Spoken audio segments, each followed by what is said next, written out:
दो हमारे युवा नौजवान देश के लिए शहीद हुए हैं। हमारे पूरे परिवार के साथ संवेदना है।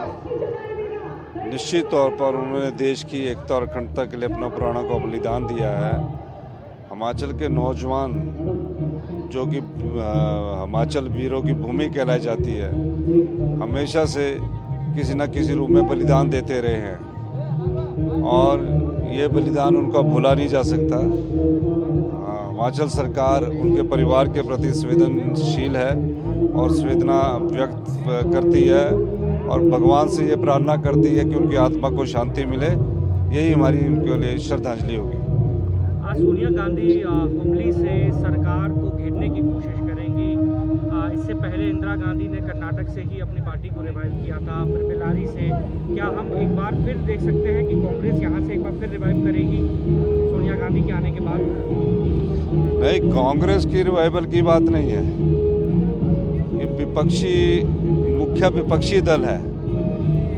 लोकतंत्र में ऐसा कभी होता है कि कभी हम सत्ता में होते हैं, कभी सत्ता में नहीं होते हैं। और जब चुनाव होते हैं तो सभी पार्टी के नेताओं को अपनी बात रखने का अधिकार होता है। श्रीमती सोनिया गांधी जी, कर्नाटक के चुनाव है, 10 मई को यहाँ वोटिंग होगी।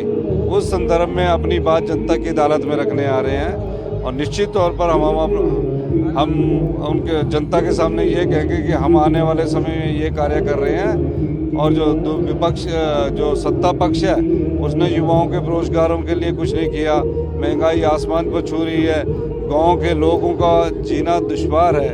इस दृष्टिकोण से वो अपनी बात यहाँ रखने आए हैं। हम सब लोग उनके साथ यहाँ अपनी बात को ही रखने आए हैं। बहुत बहुत धन्यवाद। बीजेपी का कैंपेन को कैसे देखेंगे? पहले करप्शन का आरोप लगाया आप लोगों के ऊपर, फिर बजरंग बली भी आया, अब केरला स्टोरी फिल्म भी आ चुकी है। ये तो मैं कल कह चुका हूँ। राजनीति में कई प्रकार की बातें चलती है और जैसे जैसे राजनीति में चुनाव आते हैं तो कई बार हिंदुस्तान की राजनीति में एक बड़ी बात ये है कि ध्यान भटकाने के लिए कोई ऐसी बात कर दी जाती है जिससे लोगों का ध्यान मेन मुद्दों से हटकर इन मुद्दों पर आ जाए। लेकिन अब जनता बड़ी समझदार है। मतदान के दिन बड़ी समझदारी से वोट करती है। वो जानती है 5 साल तक जो कुछ नहीं कर सके, आने वाले आगे 5 साल में कुछ नहीं कर पाएंगे।